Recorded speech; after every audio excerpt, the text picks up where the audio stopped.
전화가 울린 건 이른 아침이었습니다. 모르는 번호였어요. 평소라면 그냥 끊었을 텐데 그날은 왜인지 손이 먼저 받고 있었죠. 여보세요? 이정원 씨 보호자 되십니까? 따님이 응급실로 이송됐어요. 지금 의식이 없는 상태고요. 빨리 오실 수 있으세요? 심장이 한 박자 멈췄습니다. 딸이 의식이 없다니요. 방금 하던 일이 뭐였는지도 기억나지 않았어요. 그냥 병원으로 달렸죠. 응급실 입구에서 흰 가운을 입은 의사를 붙잡았습니다. 제 딸이요. 이선아요. 지금 상태가 어떻습니까? 얼마나 심각한 건가요? 의사는 대답 대신 고개를 아래로 숙이더니 한마디도 없이 안으로 들어가 버렸어요. 그 침묵 하나가 어떤 말보다 훨씬 더 무겁게 가슴을 짓눌렀죠. 차가운 복도 의자에 앉아 한참을 기다렸습니다. 그러다 의료진이 저를 찾아왔어요. 보호자분이시죠? 따님이 두개골 함몰 골절을 입으셨습니다. 현재 의식 불명 상태고요. 뇌출혈이 지금 이 순간에도 진행 중입니다. 지금 당장 수술에 들어가야 해요. 두개골 함몰 골절, 그 단어들이 귓속으로 들어오긴 했지만 뇌까지 닿지 못하고 어딘가에서 그냥 멈춰버렸어요. 다리에 힘이 한꺼번에 빠져나갔죠. 수술실 앞 의자에 혼자 앉아 기다리는 시간은 끝이 보이지 않았습니다. 눈을 감으면 딸의 얼굴이 떠올랐고 눈을 뜨면 수술실 빨간 불빛만 시야를 채웠어요. 손이 떨려서 무릎 위에 올려놓아도 멈추질 않았죠. 수술을 마치고 나온 의료진이 저를 불렀습니다. 뇌출혈 수술은 마쳤습니다. 그런데 앞으로 48시간이 고비예요. 지금으로선 저희도 장담하기 어렵습니다. 중환자실로 옮겨진 딸을 유리창 너머로 처음 확인한 순간 숨이 멎었어요. 온몸에 하얀 붕대가 감겨 있었고 이름도 모를 기계들이 줄줄이 연결된 채 누워 있었습니다. 삐 하는 소리만이 규칙적으로 그 공간을 채우고 있었죠. 다리가 꺾이듯 그 자리에 주저앉고 말았습니다.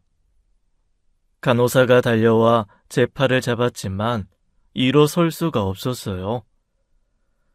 유리창에 이마를 기댄 채 그냥 그 자리에 있었죠. 딸이 죽을 수도 있다는 생각이 흐릿한 가능성이 아니라 선명한 현실로 처음 스며들었습니다.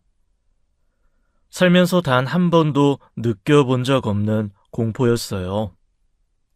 그렇게 저는 유리창 앞에 홀로 서서 차가운 유리를 떨리는 손으로 짚으며 딸의 이름을 입 안에서만 불렀죠. 복도 의자에 앉아 유리창 너머 딸을 바라보다가 저도 모르게 눈이 감겼습니다. 눈꺼풀 안쪽으로 오래된 장면들이 하나씩 떠오르기 시작했어요. 딸 선아가 3살이던 해 겨울이었죠. 남편이 다른 여자와 만나고 있다는 사실을 알게 된 날, 저는 선아를 품에 꼭 안고 이혼 서류에 도장을 찍었습니다. 손이 떨리지 않았어요. 이미 그 전에 충분히 떨었으니까요. 그날 이후 저는 이를 악물었죠. 딸 앞에서만큼은 절대 힘들다는 내색을 하지 않겠다고, 무너지는 모습을 단 한 번도 보이지 않겠다고, 그것만이 제가 선아에게 해줄 수 있는 전부인 줄 알았으니까요. 그 아이는 착해도 너무 착한 아이였습니다. 초등학교 때 일이었어요. 딸이 매달 용돈을 꼬박꼬박 모아서 급식비가 없는 친구 목까지 대신 내주려고 모으고 있다는 사실을 제가 한참 뒤에야 알게 됐죠. 왜 그런 거야? 용돈이 얼마나 된다고. 엄마한테 말도 안 하고.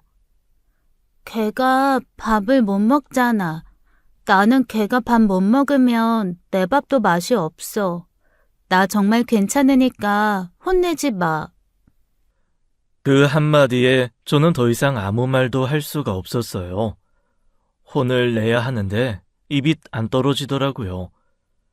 이 아이는 대체 어디서 이런 마음을 타고난 건지 모를 일이었어요. 남편은 당연했고 저도 그렇게 선한 사람은 아니었으니까요. 중학교에 올라가서는 반에서 따돌림 당하는 아이 곁에 자청해서 앉았죠.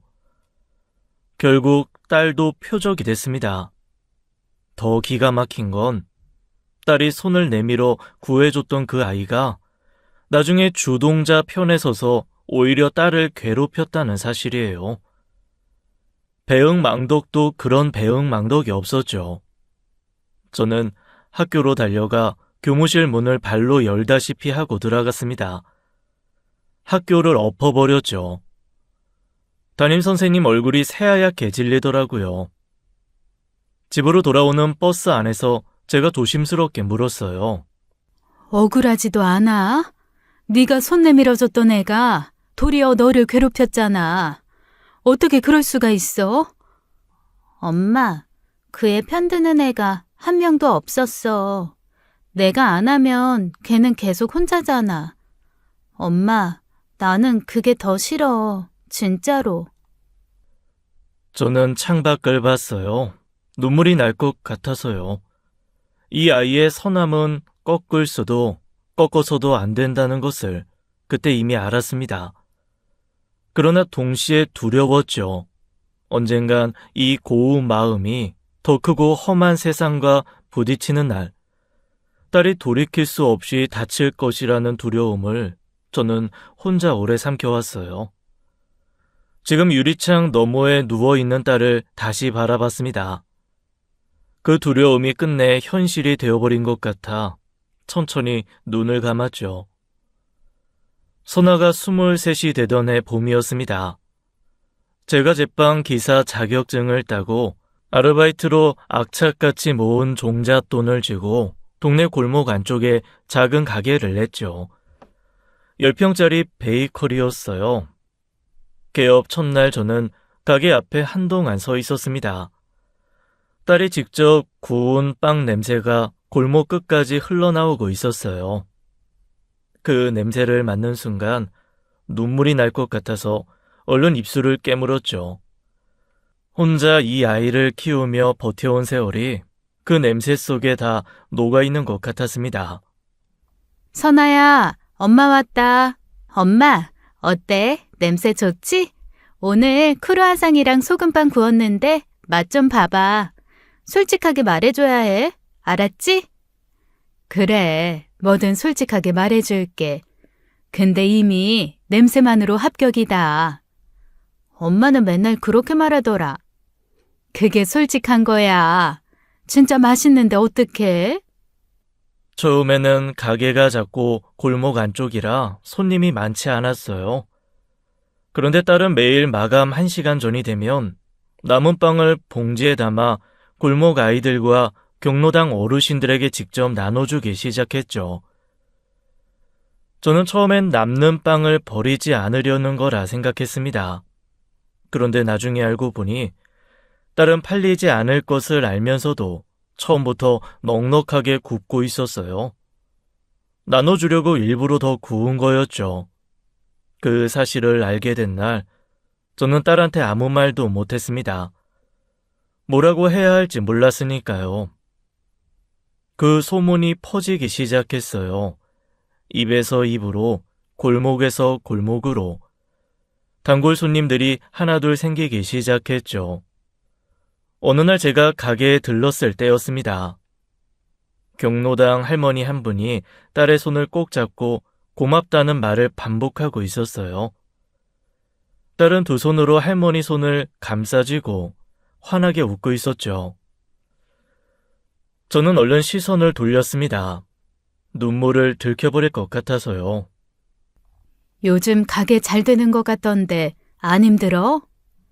그런 말 하지 마. 난 그냥 좋아하는 일 하고 있는 거야. 잘 되는 건 와주시는 손님들 덕분이지. 내가 뭘 한 게 있어? 우리 딸이 빵 구운 거잖아. 매일 새벽에 일어나서 잠도 못 자고. 그건 내가 하고 싶어서 한 거고. 엄마, 나 진짜 괜찮아. 행복해. 저는 그 말을 들으며 피식 웃음이 나왔어요. 그러면서 동시에 처음으로 생각했죠. 이 아이의 선함이 결국 이 아이를 살리는 힘이 될 수도 있겠다고요. 베이커리가 자리를 잡아가던 무렵이었습니다. 딸이 전화를 걸어오더니 뭔가 말하려다가 머뭇거리는 거예요. 왜? 무슨 일 있어? 엄마, 우리 건물 6층에 디자인 회사 있잖아. 거기 과장이라는 사람이 요즘 매일 점심때마다 가게에 와. 빵 사면서 자꾸 말을 건다? 근데 나쁜 사람 같진 않아서. 나쁜 사람 같지 않으면 어떻게 되는 거야, 그게? 그냥 얘기한 거야. 그냥 얘기한 거라면서 왜 목소리가 그렇게 작아? 전화기 너머로 딸이 아무 말 안 하더라고요. 저는 그냥 웃었습니다. 딸이 좋아하는 사람이 생긴 건 그때가 처음이었어요. 그 뒤로 한 달쯤 지났을까요? 딸이 그 사람을 데리고 왔습니다. 처음 만나는 자리였어요. 딸 남자친구는 저를 보자마자 두 손을 모아 깊게 인사를 올렸죠. 어머님, 처음 뵙겠습니다. 한재욱이라고 합니다. 선아를 혼자 키우시느라 얼마나 고생이 많으셨습니까? 그 마음이 얼마나 크셨을지 제가 감히 다 헤아리지는 못하지만 정말 존경스럽습니다. 저는 그 말을 들으며 속으로 가만히 생각했어요. 보통 첫 자리에서 이런 말을 꺼내면 준비해온 대사처럼 들리는 법인데 이상하게 그 말은 그렇지 않았습니다. 어디서 연습을 해온 것도 아닌데 그냥 진심처럼 들렸죠. 이후 딸 남자친구가 딸을 대하는 모습을 여러 차례 직접 지켜봤어요. 세심하고 다정했습니다. 딸이 마감 준비로 바쁠 때 아무 말 없이 옆에서 봉지를 접고 있는 남자친구를 본 날은 저도 모르게 고개를 끄덕였죠. 이 사람이라면 우리 선아 옆에 있어도 되겠다 싶었어요. 사돈댁을 만나는 자리에서도 걱정할 만한 구석이 없었습니다. 반듯하고 조용한 분들이었어요. 집안 분위기도 흠잡을 데가 없었죠. 1년이 지난 뒤 두 사람이 결혼 이야기를 꺼냈을 때 저는 딸의 선택을 믿기로 했습니다. 딸이 사람을 보는 눈은 어릴 때부터 저보다 훨씬 맑았으니까요. 결혼식 날 저는 사위의 손을 잡았어요. 재우가, 우리 선아, 잘 부탁해. 이 아이가 나한테 얼마나 소중한지 너가 더 잘 알지? 네, 어머님. 제 목숨처럼 아끼겠습니다. 정말입니다. 사위는 두 손으로 제 손을 감싸주며 고개를 깊이 숙였죠. 그날 저는 오랫동안 혼자 짊어져온 걱정을 조금쯤 내려놓아도 될 것 같다는 안도감을 처음으로 느꼈어요. 결혼하고 얼마 지나지 않아 사위가 저를 찾아봤습니다. 손에 두툼한 서류 봉투를 들고 있었어요. 어머니, 드릴 말씀이 있어서요. 베이커리 옆 매장 있잖아요. 거기 지난달부터 비어있거든요.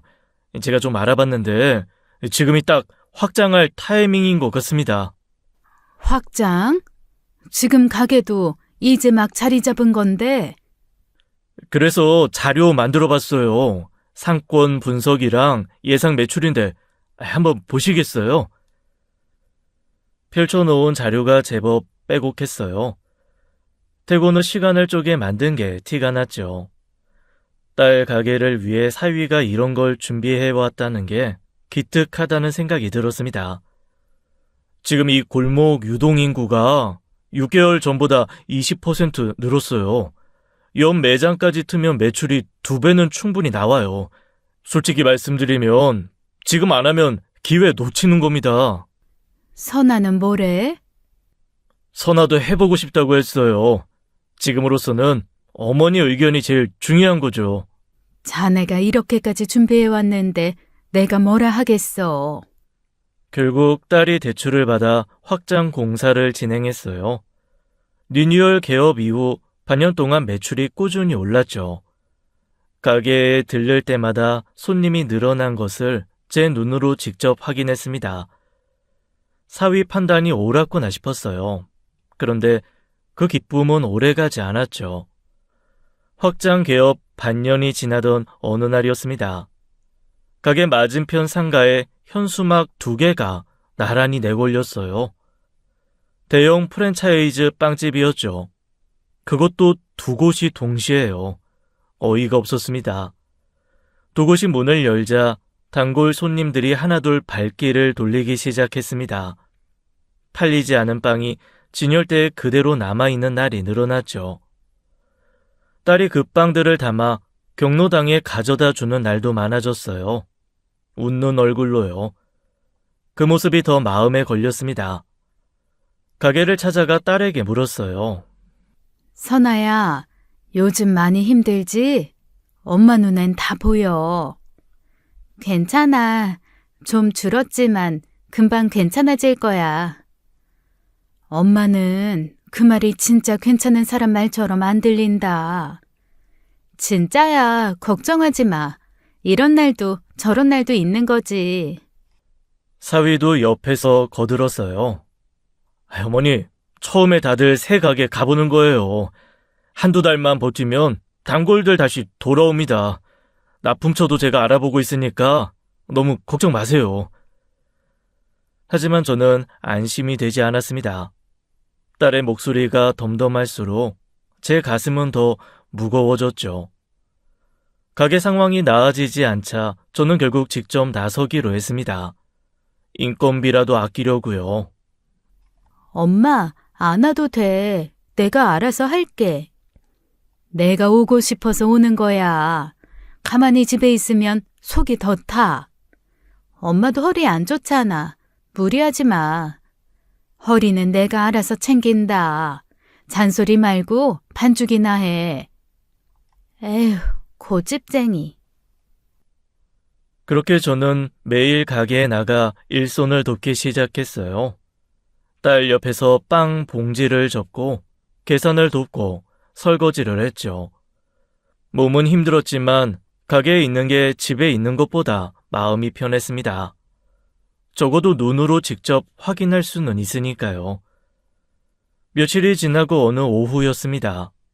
처음 보는 여자가 가게 문을 열고 들어왔어요. 30 초반으로 보이는 젊은 여자였죠. 아메리카노 한 잔을 주문하고 창가 자리에 앉았습니다.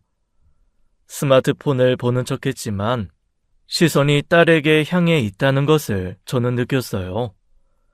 뭔가 찜찜했지만 손님인데 별말을 할 수가 없었죠. 그런데 다음 날도 그 여자가 왔습니다. 또 같은 자리, 또 같은 행동이었어요. 그 다음 날도요. 사흘이 지나도록 그 여자는 아메리카노 한 잔을 시켜놓고 딸만 바라보다 갔습니다. 말을 걸지도 않고 그냥 앉아서 보다가 가는 거였어요. 이상했습니다. 그냥 이상한 게 아니라 뭔가 목적이 있는 사람의 눈빛이었어요. 딸에게 물었지만 모르는 사람이라고 하더군요. 저는 속으로 계속 생각했죠.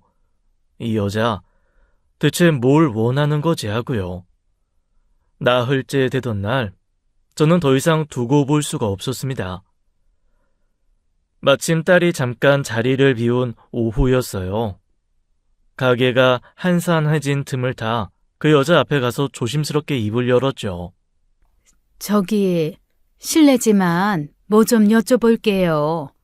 며칠째 오시는 것 같은데 혹시 하실 말씀이 있으신 건 아닌지요? 여자는 잠시 저를 바라보더니 천천히 입을 열었습니다. 사실은 저기 일하는 분 뺨 한 대 후려치러 왔었어요. 근데 며칠 지켜보니까 제가 오해를 한 것 같아서요. 그 말을 듣는 순간 등줄기가 서늘해졌어요. 어이가 없었어요. 제 딸 뺨을 치러 왔다고요. 우리 딸 뺨을요. 저는 입이 열리지 않았습니다. 잠깐 굳어 있다가 간신히 정신을 차렸어요. 여자는 자리에서 일어나 가게를 나서려 했습니다. 저는 반사적으로 따라 나가 그 여자 팔을 잡았어요. 잠깐만요. 오해라니. 그게 무슨 말입니까? 뺨을 치러 왔다는 게 대체 무슨 뜻이에요? 자세히 말씀 좀 해주세요. 여자는 멈춰서서 저를 천천히 돌아봤죠. 한참을 저를 바라보다가 낮은 목소리로 물었습니다. 아주머니, 진실을 들으면 감당하실 수 있으세요? 그 말을 끝으로 여자는 허탈하게 웃으며 천천히 뒷걸음질을 쳤어요. 바로 그 순간이었습니다. 골목을 빠르게 달려오던 택배차가 여자를 그대로 들이받았죠. 여자의 몸이 공중으로 튕겨나갔고 그대로 바닥에 쓰러졌습니다. 저는 그 자리에서 비명을 질렀어요. 두 눈으로 그 광경을 보고 있었지만 믿을 수가 없었죠.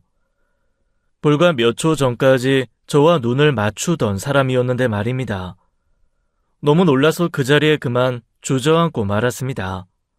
주변 행인들이 달려왔습니다. 누군가 구급차를 불렀고 여자는 의식이 없는 상태로 구급대원에게 실려 떠났어요.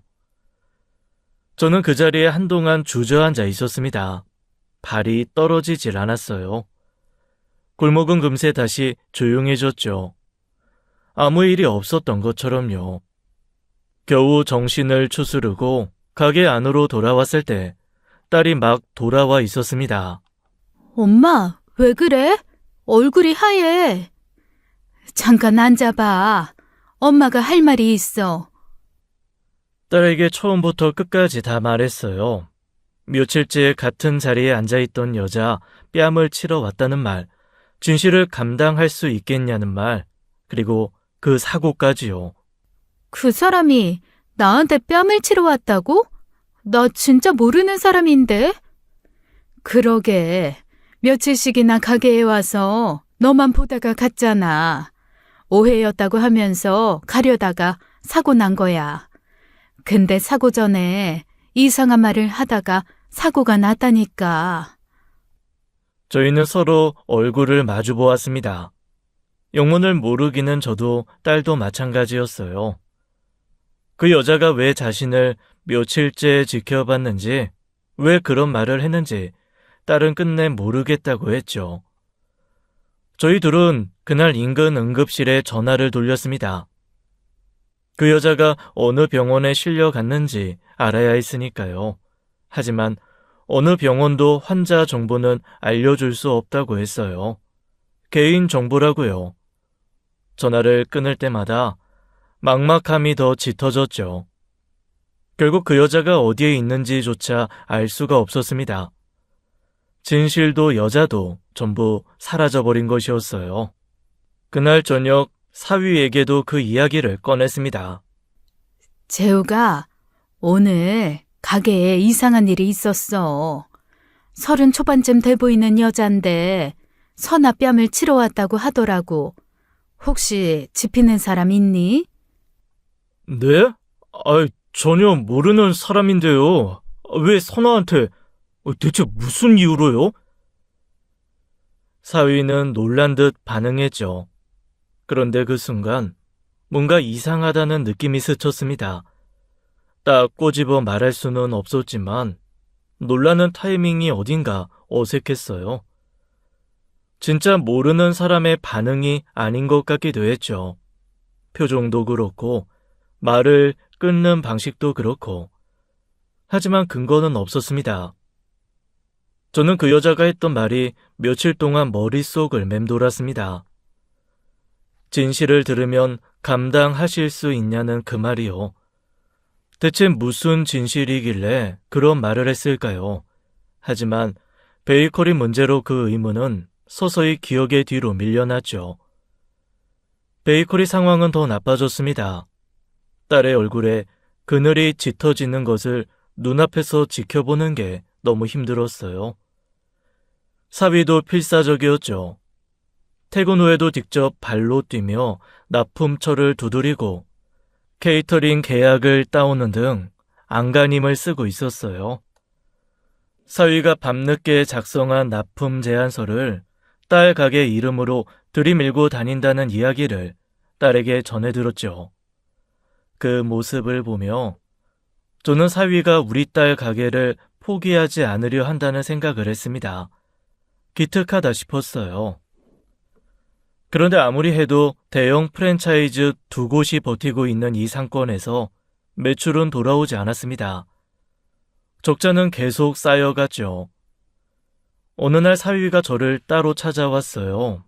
표정이 굳어 있었습니다. 어머님, 솔직히 말씀드릴게요. 이 상권에서는 더 이상 희망이 없어요. 지금 트렌드는 규모 있는 베이커리 카페거든요. 이전하고 크게 키워야 합니다. 지금이 마지막 기회예요. 이전 비용은? 그 돈은 어떻게 하고? 사위는 한동안 말을 못하다가 천천히 입을 열었어요. 어머니, 사실 드리기 어려운 말씀인데요. 어머니 집을 담보로 대출을 받는 방법밖에 없을 것 같아요. 제가 이런 말씀을 드리는 게 맞는 건지 모르겠는데 선아가 너무 힘들어하는 것 같아서요. 저는 그 말을 듣는 순간 속으로 선을 그었어요. 집은 절대 안 된다고요. 사위의 말이 틀린 것도 아닌데 이상하게 그 순간 뭔가 불편했습니다. 딱 꼬집어 말할 수 없는 불편함이었어요. 근거도 없는 불편함이었지만 쉽사리 사라지질 않았죠.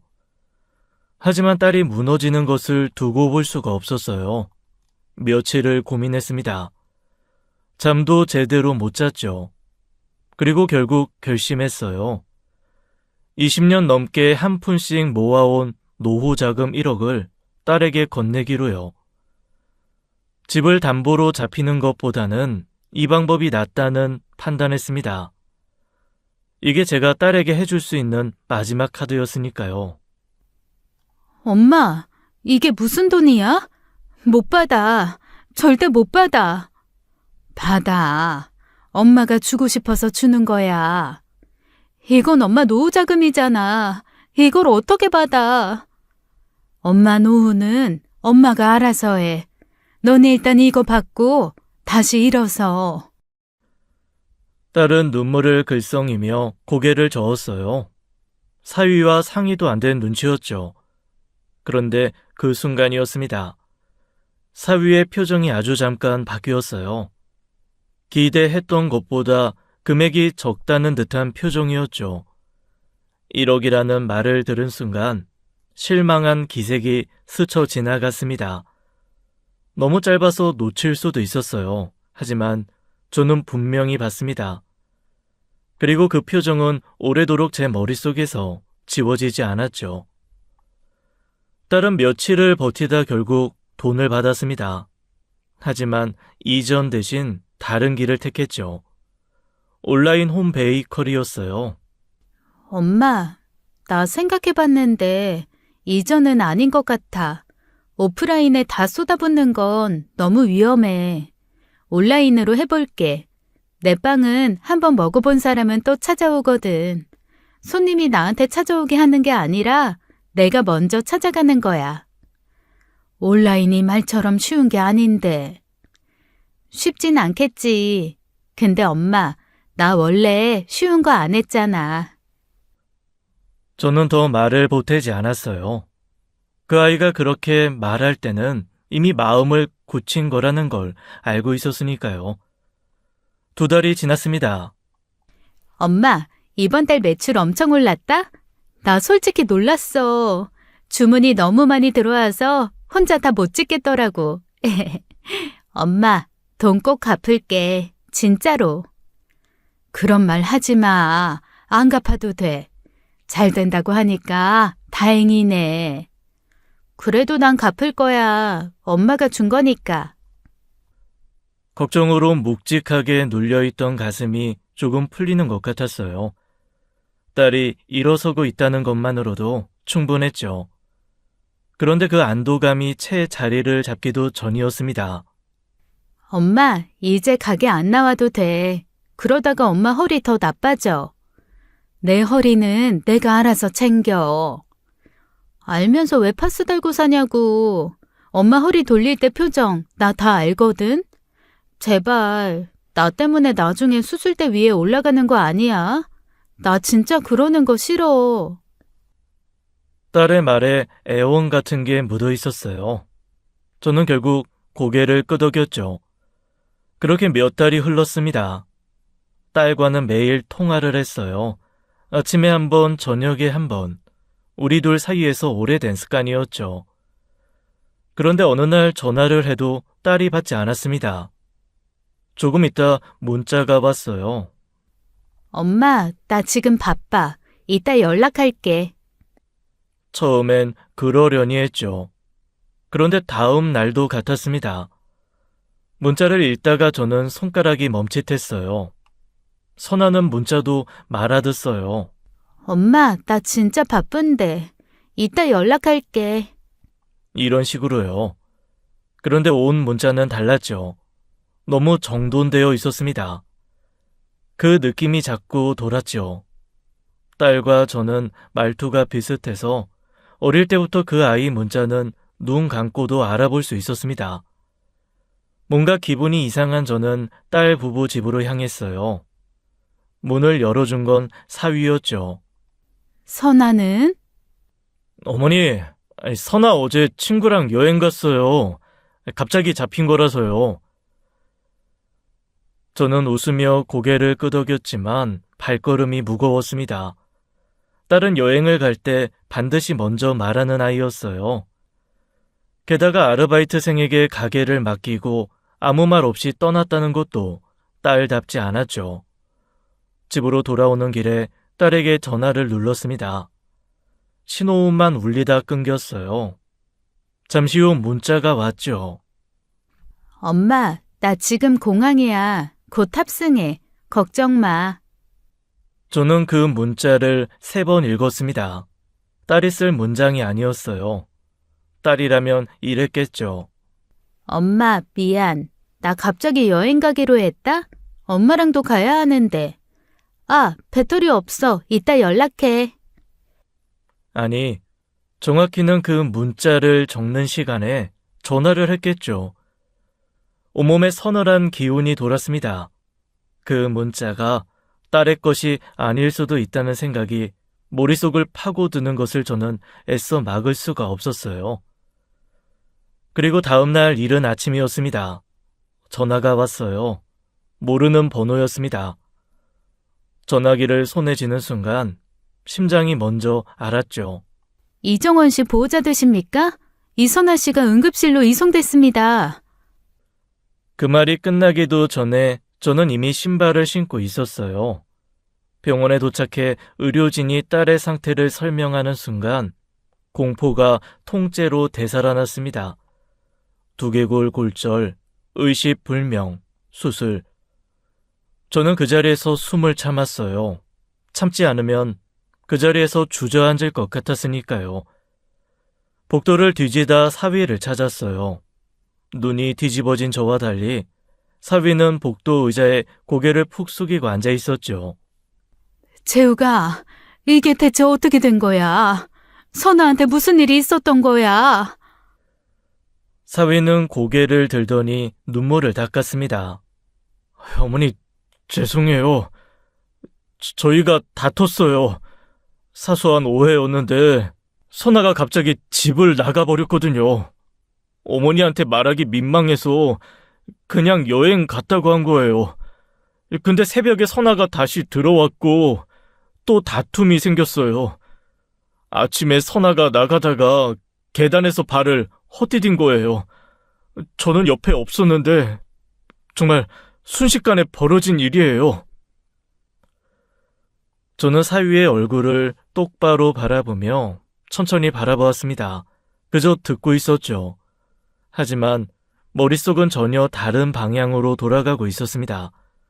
계단에서 굴렀다. 그런데 두개골 한몰 골절이요? 저는 살면서 넘어지고 구른 사람을 수없이 봤어요. 계단에서 발을 헛디뎌 저렇게 다친 사람은 단 한 번도 본 적이 없었습니다. 그건 단순한 낙상이 아니에요. 그리고 무엇보다 딸의 문자가 머릿속에서 떠나질 않았습니다. 사위 말대로라면 딸은 부부싸움 끝에 집을 뛰쳐나갔어요.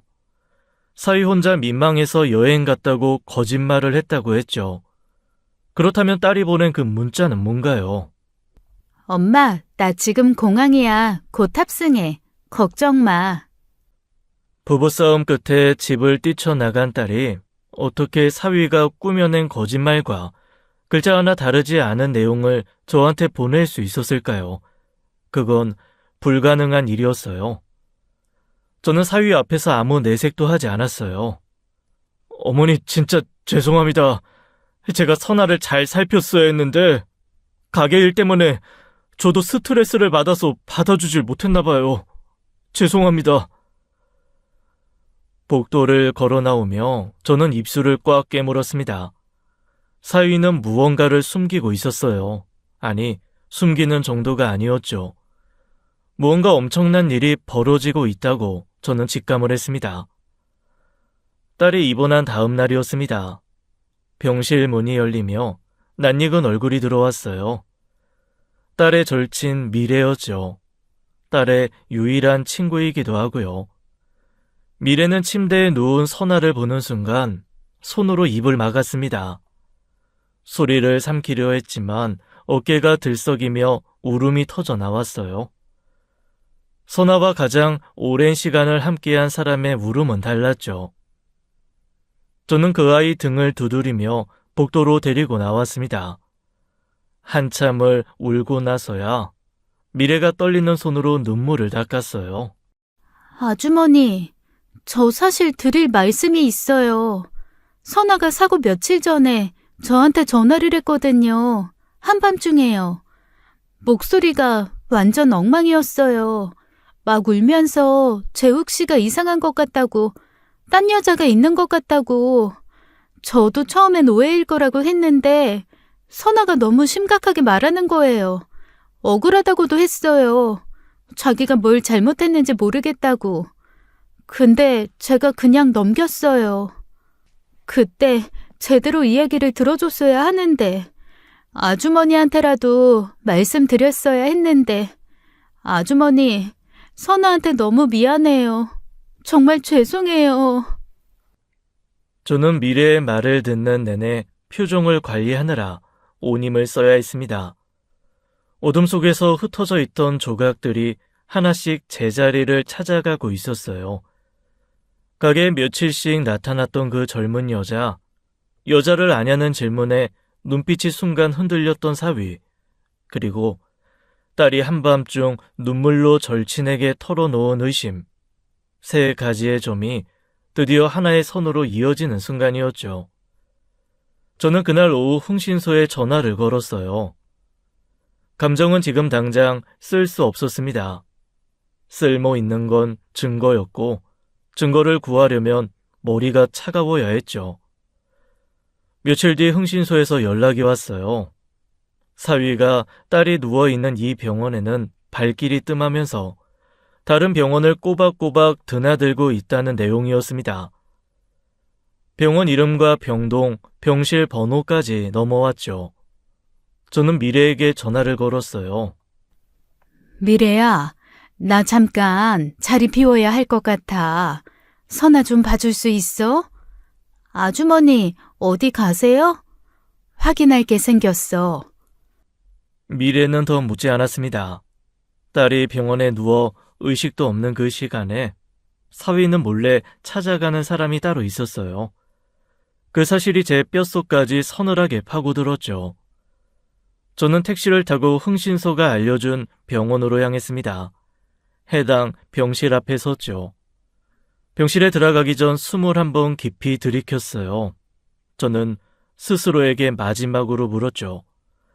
이 문 너머에서 본 것을 감당할 수 있겠냐고요. 감당하든 못하든 확인해야 했습니다. 딸이 무엇을 겪었는지 저는 반드시 알아야 했으니까요. 저는 어깨를 펴고 병실로 들어갔어요.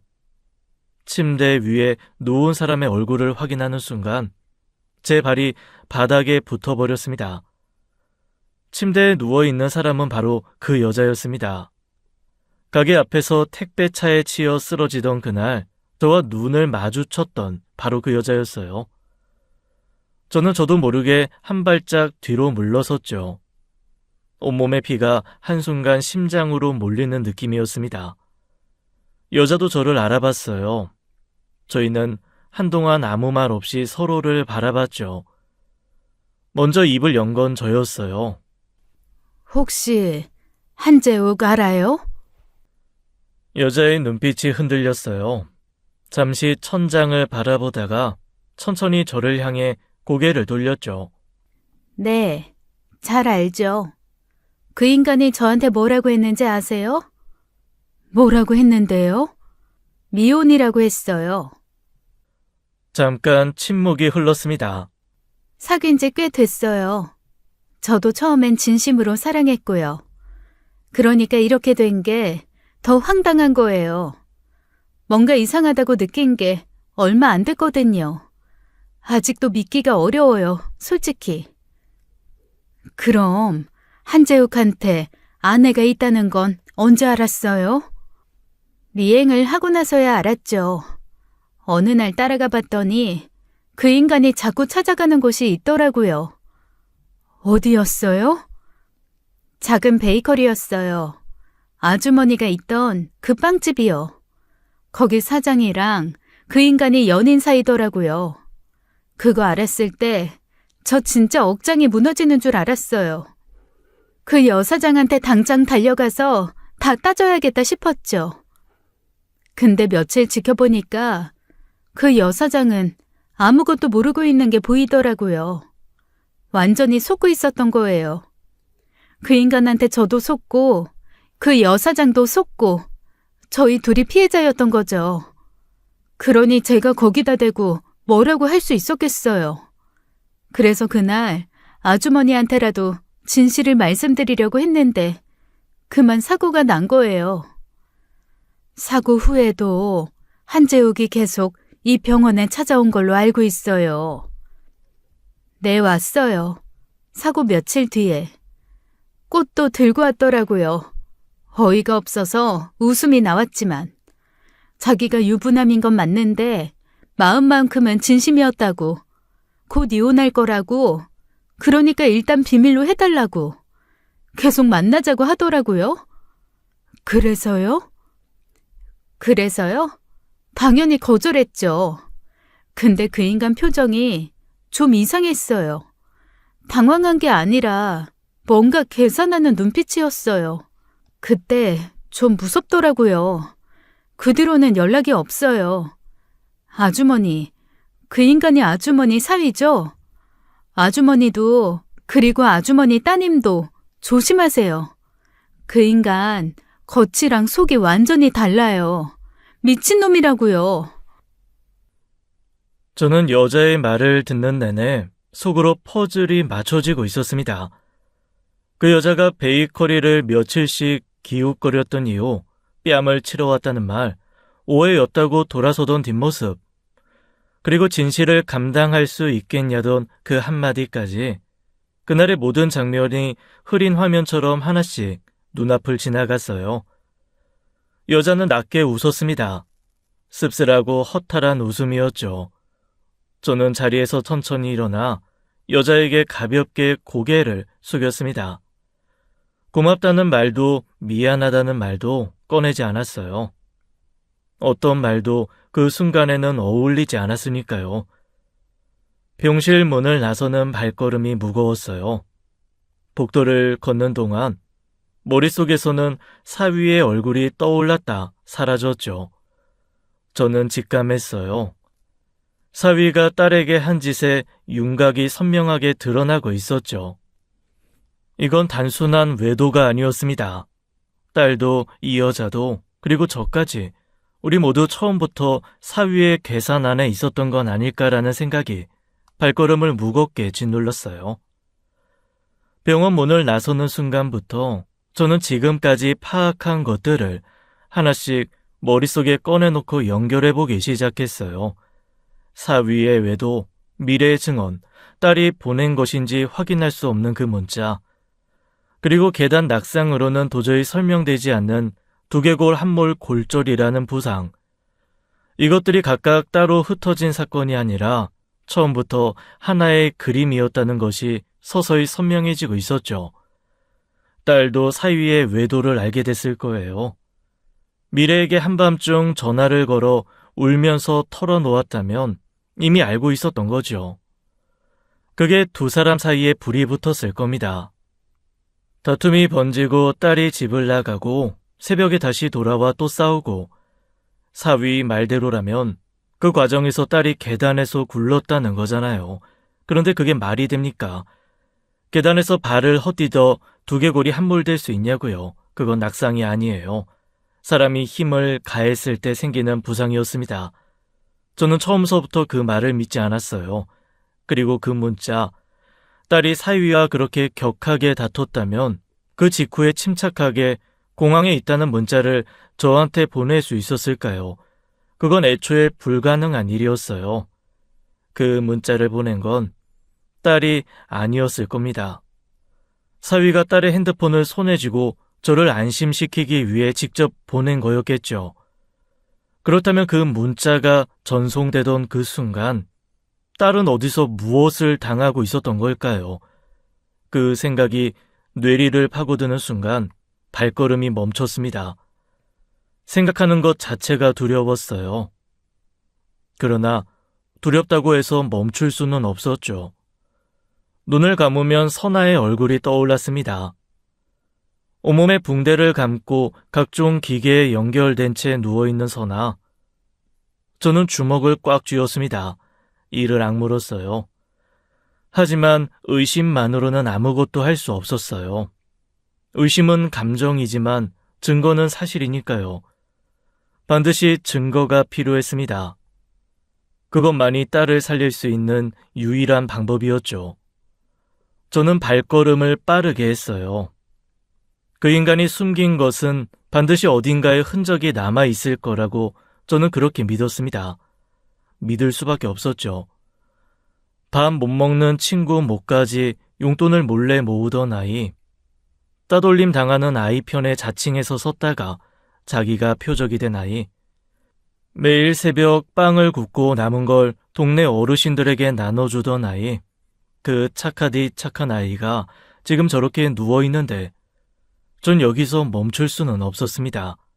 신에게 빌었어요. 저렇게 당하기만 하고 떠날 아이가 아니라고요. 제발 도와달라고요. 병원으로 돌아온 저는 딸의 병실로 곧장 들어갔습니다. 침대 옆에 앉아 딸의 손을 두 손으로 꼭 잡았어요. 차가웠죠. 살아있는 사람의 손이 이렇게 차가울 수 있다는 게 믿기지 않았습니다. 제발 진실을 알려달라고 속으로 빌고 또 빌었어요. 제발 깨어나서 그날의 진실을 말해달라고요. 하지만 딸의 얼굴은 아무것도 모른다는 듯 고요했습니다. 저는 그 고요함이 견디기 어려웠어요. 그 상태로 한참을 앉아 있었죠. 얼마나 지났을까요? 고개를 들다가 문득 시야 한켠에 뭔가가 걸렸습니다. 병실 서랍 위에 놓인 작은 보관함이었어요. 딸이 구급차에 실려 올 때 가지고 있던 소지품들이 담겨 있었죠. 저도 딸에게 정신이 팔려 크게 신경 쓰지 못하고 있던 부분이었습니다. 뚜껑을 열었습니다. 메뉴에 접혀 있던 옷가지를 꺼내는 순간 손가락이 멈췄어요. 군데군데 굳어있는 얼룩이 보였습니다. 딸의 피였죠. 그제야 참고 있던 눈물이 쏟아졌어요. 이를 악물어도 막을 수 없었습니다. 악문 이 사이로 신음 같은 흐느낌이 새어나왔습니다. 그 옷을 천천히 내려놓고 저는 한동안 그 자리에서 움직이지 못했어요. 눈물이 볼을 타고 흘렀죠. 지금은 울 때가 아닌 걸 알면서도 멈출 수 없었습니다. 그러다 다시 보관함 안을 들여다봤어요. 핸드폰이 있었습니다. 액정이 산산조각 나 있었죠. 화면은 전혀 보이지 않았어요. 켜지지도 않아 아무것도 확인할 수 없었습니다. 사위가 그날 딸의 핸드폰으로 문자를 보냈다면 이미 모든 걸 다 지웠겠죠. 이쪽으로는 증거가 없었어요. 다시 막막해졌습니다. 그러다 작은 카드 지갑을 꺼내 확인하던 손이 보관한 바닥을 닿았어요. 뭔가 작은 것이 손에 잡혔습니다. 꺼내보았죠. 검은 네모 모양의 작고 납작한 물체였어요. 저는 그것을 손바닥에 올려놓고 멍하니 바라봤습니다. 그러다 숨이 멎는 것 같았어요. 그게 뭔지 알았거든요. 딸이 고등학교 때 왕따 피해를 당할 무렵 제가 직접 사줬던 소형 녹음기 목걸이였습니다. 선아야, 그 녀석들이 괴롭히면 무조건 이거 켜. 아니다, 등교할 때 그냥 키고 가. 여기 증거 잡히면 엄마가 그 나쁜 놈들 다 혼내줄게. 알았지? 딸은 그 말에 피식 웃었었죠.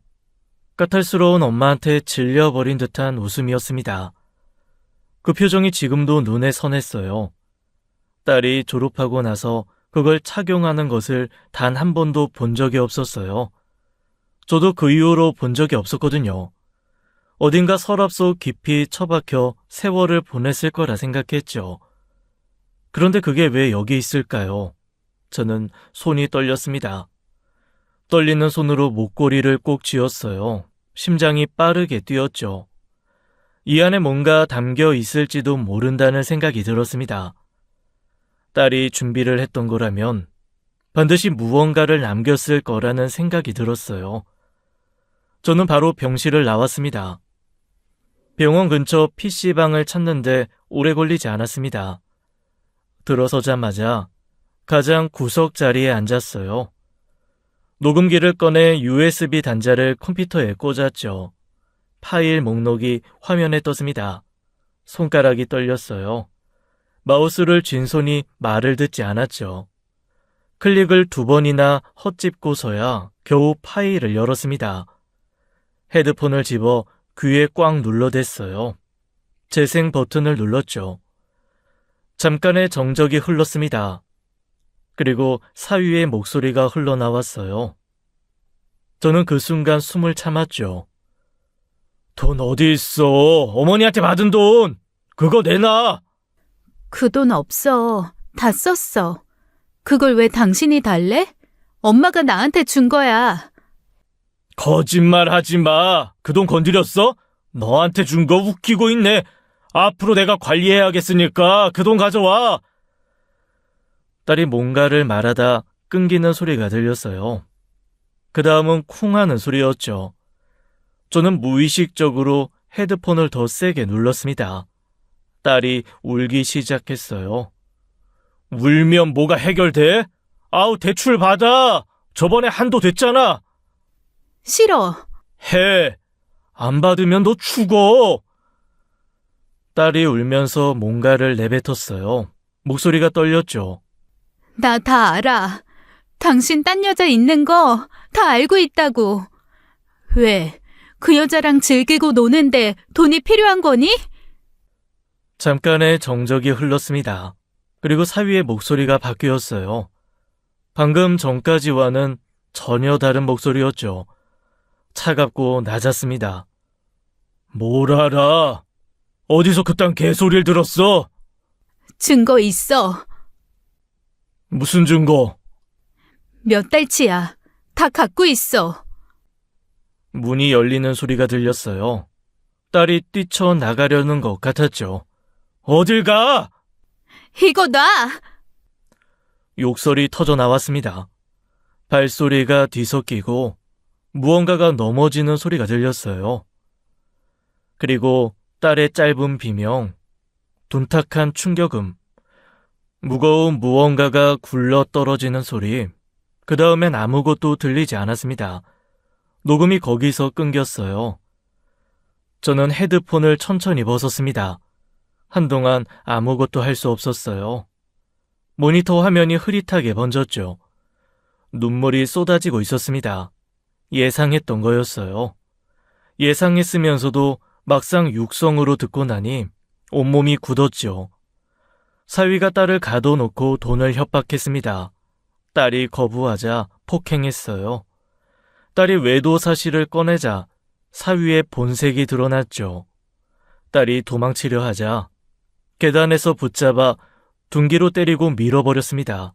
사고처럼 보이게 만들려고요. 이 모든 게 처음부터 계획된 것이었죠. 결혼 전부터, 아니 어쩌면 그 전부터 시작된 계획이었을지도 모릅니다. 그리고는 사람 좋은 척 저와 딸을 속이고 있었던 거죠. 분노가 올라왔어요. 자리에서 일어섰죠. 이제 증거가 있었습니다. 의심이 아니라 사실이었어요. 법정에 가져갈 수 있는, 뒤집을 수 없는 사실. 이제 그 인간을 끝낼 수 있었죠. 병원으로 돌아온 저는 딸의 병실로 들어갔습니다. 침대 옆에 앉아 딸의 손을 잡았어요. 잠시 눈을 감았죠. 선아야, 엄마가 끝낼게. 이제 진짜 끝낼게. 라고 속으로 말했습니다. 그리고 자리에서 일어났습니다. 복도로 나와 사위의 번호를 눌렀어요. 전화기를 귀에 대며 숨을 고르는 순간 머릿속에서 경고음이 울렸죠. 단 한마디라도 잘못하면 이 인간이 도망간다. 지금 이 통화 하나로 모든 게 결정될 수 있었습니다. 평온해야 했어요. 걱정스러운 어머니여야 했죠. 오로지 그것만 생각했습니다. 신호음이 3번 울렸어요. 네, 어머니. 재우가 나야.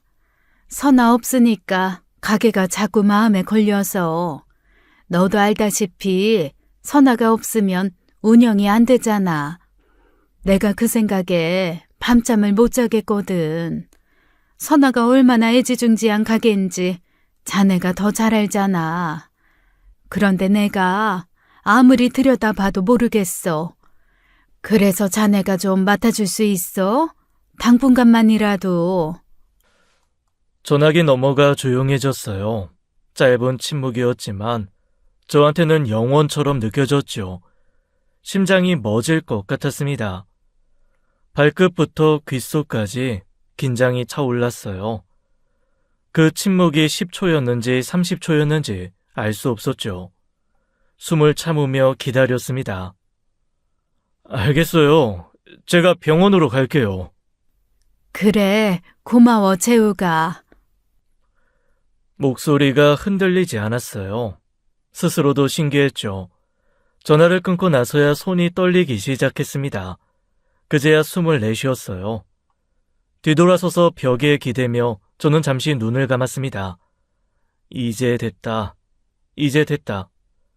사실 전화를 걸기 전에 저는 이미 경찰서에 다녀온 상태였어요. 녹음기를 증거로 제출하고 수사관과 계획을 세웠죠. 사위를 병원으로 유인해 현장에서 체포하는 것이었습니다. 경찰은 사복 형사들을 병원 복도와 로비, 엘리베이터 앞 곳곳에 미리 배치했어요. 아무것도 모르는 척하면서 사위를 기다리는 역할은 저였죠. 모든 준비가 끝난 뒤 저는 전화를 건 거였습니다. 1시간 뒤 사위가 나타났어요. 복도를 걸어오는 사위의 얼굴에는 아무것도 없었습니다. 여느 때와 같은 얼굴이었어요. 그게 더 소름 끼쳤죠. 저렇게 태어난 인간이었구나. 마지막 순간까지도 겁이 없었습니다. 저는 속으로 이를 악물었어요. 사위가 제 앞에 서는 순간 양쪽에서 사복 형사 2명이 동시에 나타났습니다. 각각 팔을 잡으며 체포를 고지했어요. 이게 뭐예요? 아, 왜 이래요? 사위 입에서 고함이 터져 나왔습니다. 몸부림을 쳤지만 소용없었어요. 저는 그 자리에서 한 발짝도 움직이지 않았습니다. 사위의 눈이 저를 찾았어요. 분노의 눈빛이었죠. 하지만 저는 흔들리지 않았습니다. 이 눈빛을 마주하기 위해 여기까지 온 거였으니까요. 이게 무슨 짓이에요? 내가 뭘 잘못했다고요? 억울해요. 나 진짜 억울하다고요. 억울해? 내 딸이 죽어가면서 켜놓은 녹음기에 네 목소리 다 담겼어. 네 그 개 같은 연기도 이제 끝이라고. 억울하면 법정에서 그 녹음기 내용 가짜라고 해봐 어디. 녹음기요? 그건. 아니에요. 부부 싸움 하다 보니 그렇게 된 거지. 일부러 그런 게 아니에요. 장모님도 아시잖아요. 제가 선아를 얼마나 사랑했는지. 사랑? 넌 그런 단어 쓸 자격이 없어. 미혼이라고 속여서 여자 만나고 선아가 그걸 눈치채니까 감금하고 때리고 네 끔찍한 가면은 다 벗겨졌어. 이제 그만 연기해. 네가 갈 곳은 이제 차디찬 깜빵뿐이 없다. 악마 같은 놈아. 지옥불에 타 죽을 놈아. 사위는 수사 과정에서 모든 혐의를 전면 부인했어요. 처음에는 아니라고 버텼죠. 하지만 녹음기 앞에서는 더 이상 버티지 못했습니다. 딸이 목숨을 걸고 남긴 그 녹음 앞에서 사위는 결국 무너져 내렸죠. 사위는 결국 살인미수 혐의로 기소됐어요. 그날 복도에서 사위가 끌려 나가는 뒷모습을 바라보며 저는 깊은 숨을 내쉴 수 있었습니다. 딸이 눈을 뜬 것은 사위가 체포된 지 한 달이 지난 어느 날 아침이었습니다. 그날도 저는 딸의 손을 잡고 병실 의자에 앉아 있었어요. 그러다 딸의 손가락이 스르르 움직이는 것을 느꼈죠. 저는 그 자리에서 울음을 터뜨렸습니다. 달려가 딸의 손을 두 손으로 꼭 잡았어요. 딸은 눈을 뜨자마자 주위를 살폈죠. 두려움이 섞인 눈빛이었습니다. 저는 딸의 손을 더 꽉 쥐었어요. 이제 다 끝났다고, 그 인간 이제 없다고. 말로 하지 않았습니다. 손으로 전했어요. 딸의 눈에서 눈물이 흘렀죠. 참으려는 것 같았지만 막을 수 없었습니다. 저도 그랬어요. 저희는 한동안 아무 말 없이 손을 잡고 있었죠. 얼마나 오래 그러고 있었는지 모릅니다. 그것만으로 충분했어요. 재판은 길지 않았죠. 증거 앞에서 사위는 더 이상 버티지 못했습니다. 징역 12년 실형이 선고됐어요. 선고가 나던 날, 저는 법정에서 혼자 앉아 있었죠. 딸이 태어난 뒤 우리 둘은 작은 아파트로 이사를 했습니다. 햇빛이 잘 드는 조용한 곳이었어요. 딸은 이혼 소송을 진행했고, 저는 그 모든 과정을 옆에서 지켜봤죠. 서류에 도장을 찍던 날, 딸의 손이 잠깐 떨렸습니다. 저는 그 손 위에 제 손을 얹었어요. 무슨 말도 필요 없었죠. 그걸로 충분했습니다. 딸이 홈 베이커리 주문을 다시 받기 시작한 건 태어나고 2달이 지나서였어요. 그날 새벽 저는 가게에서 딸이 반죽하는 소리를 들었죠. 규칙적이고 조용한 소리였습니다. 덜컹거리는 볼소리와 밀가루 냄새가 은은하게 번져왔어요. 저는 그 소리를 들으며 드디어 웃을 수 있었죠. 안도였습니다. 조용히 딸의 뒷모습을 바라봤죠. 고요했습니다. 그 고요함을 감사했어요. 무너질 것 같은 고요함이 아니라 살아있는 사람의 고요함이었으니까요. 저는 문틀에 기댄 채 오래도록 그 뒷모습을 바라봤습니다. 딸이 저기서 반죽을 하고 있다는 것, 그거 하나만으로도 저는 이제 충분했습니다. 지금까지 사연 읽어주는 남녀였습니다. 끝까지 함께 해주신 여러분 감사드리며 저희는 다음 사연으로 돌아올게요. 감사합니다.